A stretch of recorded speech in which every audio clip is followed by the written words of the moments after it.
पीर मिलिया जे पीड़ न जावे, उसनू पीर की धरना हो।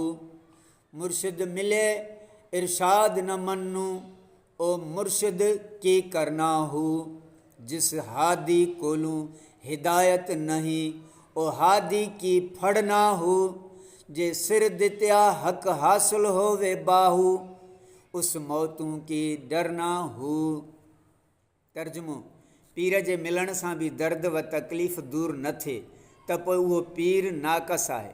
उनखे पीर तस्लीम करण जी कहिड़ी ज़रूरत आहे। जेकॾहिं मुर्शिद मिलण जे बावजूदि दिलि व जान खे रुशद व हिदायत हासिल न थिए त पोइ अहिड़े नाक़स मुर्शिद खे छा कबो। जंहिं हादी खे हिदायत जी ताक़त या सलाहियत न आहे, उन हादी जे हथ खे हिदायत लाइ वठण मां छा हासिल थींदो।